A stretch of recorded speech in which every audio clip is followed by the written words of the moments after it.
It is a marvel of military technology. Powered by a turbine engine, able to strike from 2 miles away, and built with armor so advanced it can survive a direct hit. This is the Abrams tank, and manning this weapon are some of the best trained crews in history, the elite of the tank forces. Going out there and seeing a tank fire for the first time, it's just the sheer power and shock and awe effect that main gun has when it goes off. They live in their machines for months on end, even as temperatures soar to 130 degrees. Delivering power with pinpoint accuracy, the Abrams is one of the most versatile and fearsome weapons on the battlefield.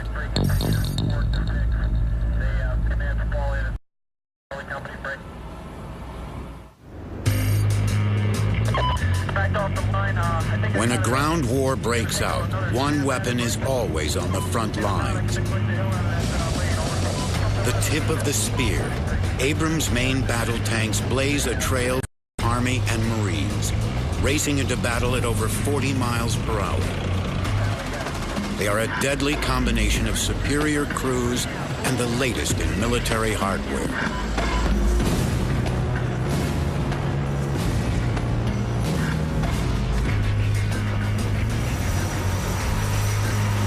With a 120mm main gun and 3 other major weapons, they're highly mobile fortresses, a weapon that has become indispensable to the U.S. Armed Forces.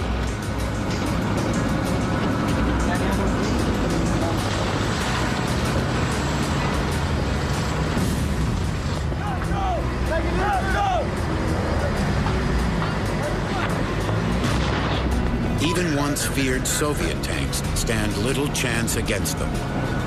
No Abrams has ever been knocked out by an enemy tank. What is it that makes the Abrams so successful? For many Marine tankers, mastery of the Abrams begins 5,000 miles away at a base in California called 29 Palms.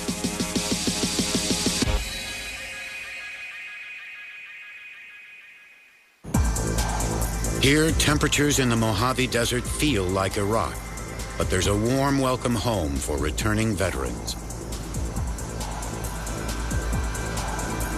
50,000 Marines a year rotate through 29 Palms, the Corps' premier live-fire base. Covering over 900 square miles, the base contains test ranges set up to challenge new and veteran tank crews. Because no matter how well built this fighting machine is, it's only as good as its crew. Second Lieutenant John Ranieri is learning the ropes as the new platoon commander in a team that will deploy for combat in a few months. Yeah, you're good. They're in Delta Company, 1st Tank Battalion, which led the charge to Baghdad in Operation Iraqi Freedom. It's the tank commander's job to keep his team together and to coordinate with the other 3 tanks in his platoon. One of the biggest challenges I had to learn right away was be able to multitask. It's hands down the most important asset a tank commander can have. You have several radios, people talking to your headset all at once. You have to be able to flip those switches as well as work your 50 cal, make sure your gunner killing the enemy, and also keep the tank on the right track. So multitasking is key. A 4-man crew operates every Abrams. The driver sits in a compartment in the hull. He steers it like a bicycle and controls the throttle and brakes, seeing bumper to bumper through periscopes on his hatch. The tank commander and loaders sit mid-turret on either side of the breech for the Abrams 120mm main gun.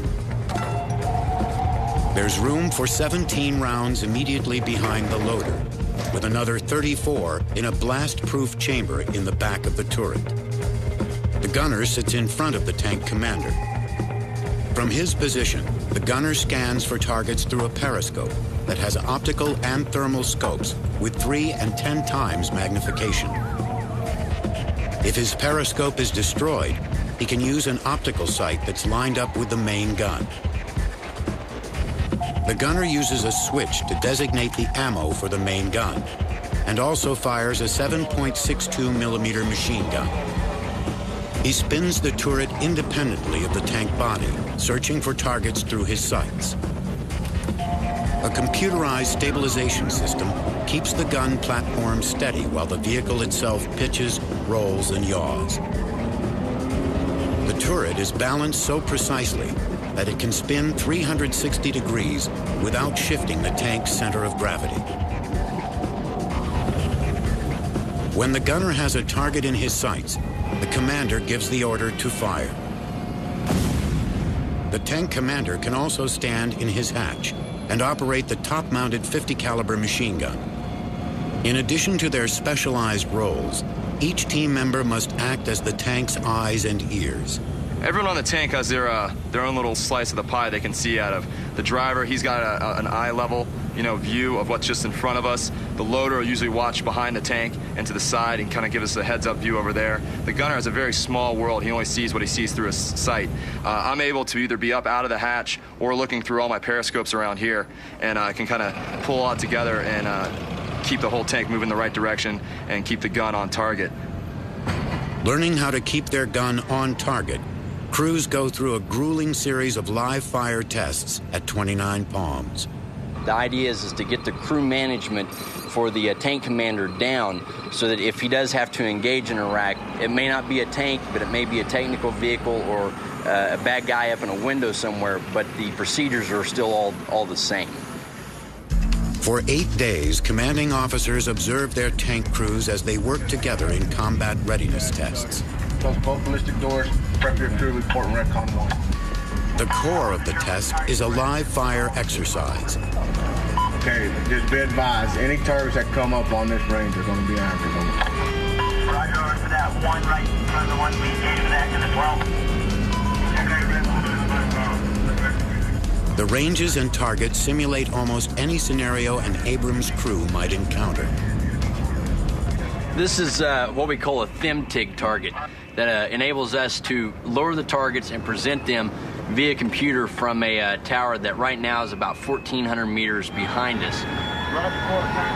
And what will happen is he's going to sit there and scan from his position, whether he's stationary or whether he's on the attack. But once this target pops up, he sees exactly what you're seeing right now.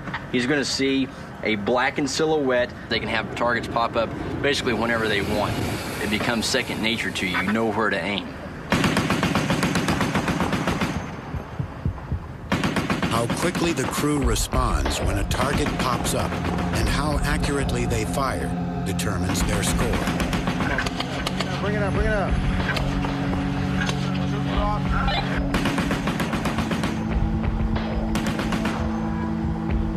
The ranges aren't designed to be easy. Several of the targets are almost a mile away, and many move.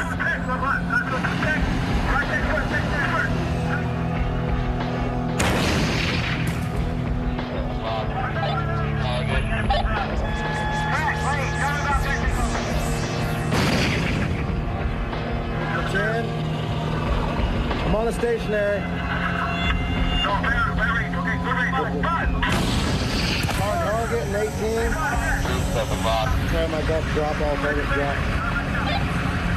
For a new crew, 2 misses and 1 hit, the score needs to improve dramatically. Each team needs to score 700 out of 1,000, with the goal of performing at their top level before shipping out. Because if you miss once in combat, you might not get another shot. The biggest likeness to Iraq is the fact that it's open. By just moving 10 to 20 feet, you can find a new piece of ground to hide in. So the way the targets present themselves would be very similar to a way, say, an enemy tank or an enemy vehicle might present itself. You can fight from anywhere from open desert terrain like you see out here to urban built-up areas like Fallujah, all the way to a swampy area that have palm groves in it that you have to be. You have to be a multi-echelon type fighter for the environment. And few weapons can dominate in every environment like the Abrams.